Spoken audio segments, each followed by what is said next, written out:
you lift in practice and the confidence that they had to have you start out there.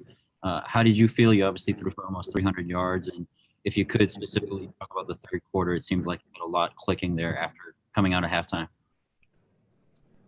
Yeah, the thumb felt good. I think on my behalf, I need to help our guys start a lot faster offensively. I think the guys knew what we wanted to do as far as our game plan, but I wasn't really playing in sync with how the guys were out there as well. So, I think things started to click starting towards the end of the second half, the first half, and then second half, we kind of knew what we wanted to do going into the second half. Cunha. Hey, Tua. Your first 4 games, you and Mike Gesicki had 8 completions together. Today, you had 9. So clearly, that rapport is building. Could you kind of explain, maybe how your relationship on the field is getting better?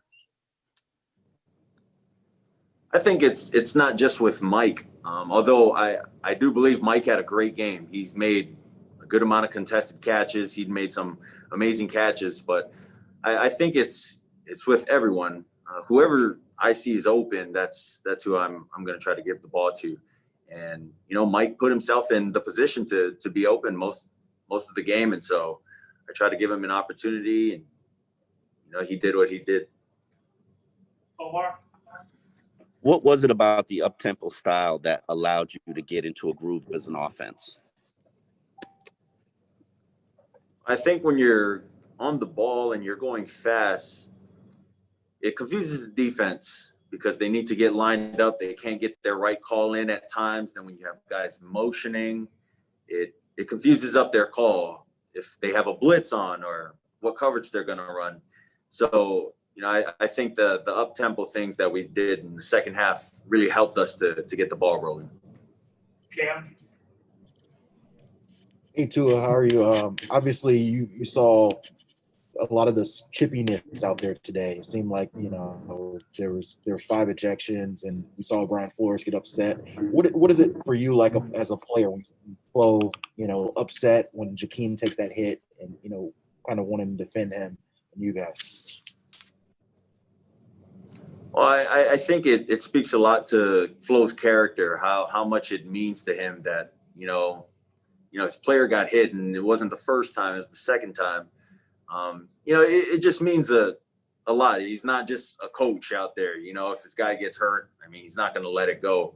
He stands up for us as a team. And you got to see not just him, but, other guys going in there trying to defend, Jakeem and whatnot. But I think it's a testament, although it's it happened the way it did. It's also a testament to how close we are as a team. We'll take 2 more. Tom.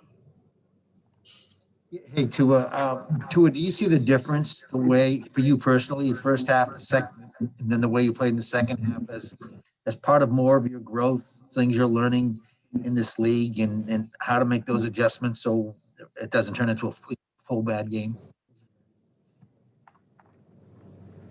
Yeah, I think in all these games, they're all great learning experiences for me. Seeing, the defense, how they're pressuring when they're going to their 4-1 look, their 3-2 look, knowing what to expect as well.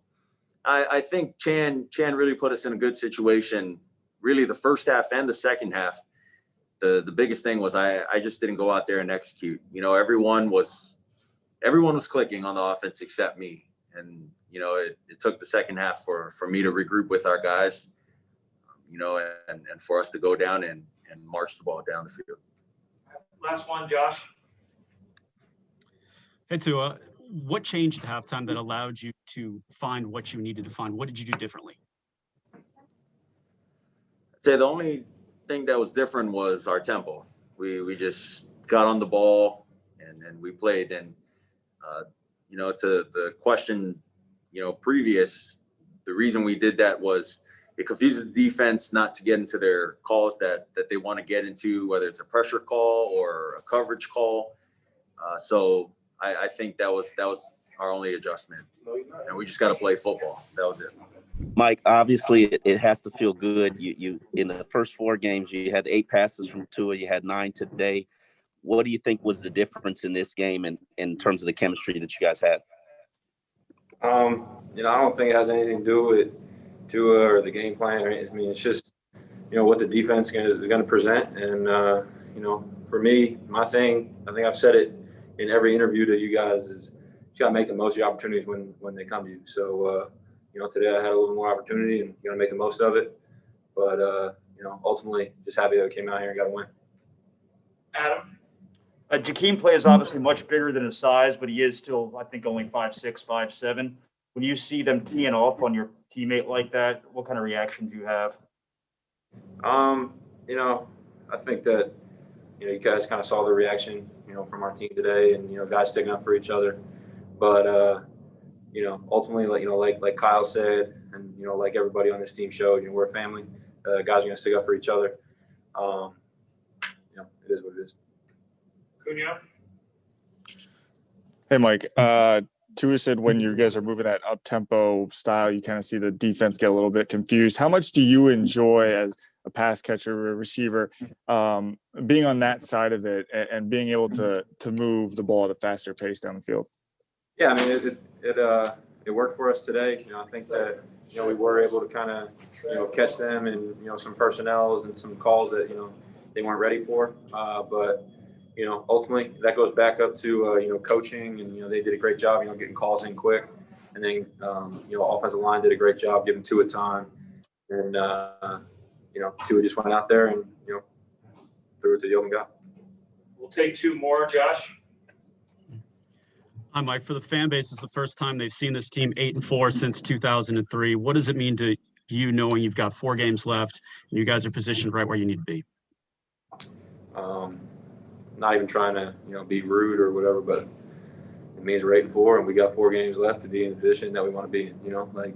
That's just honestly what it is. If you know anything about Flo and, how he preaches to his team and how he coaches us, I mean, we're focused on the drive home right now. That's it. Literally just the next thing right in front of you. So we'll get back in tomorrow. We'll make the corrections, all that kind of stuff. But we take this thing one step at a time, not looking too far ahead, not looking behind us anymore.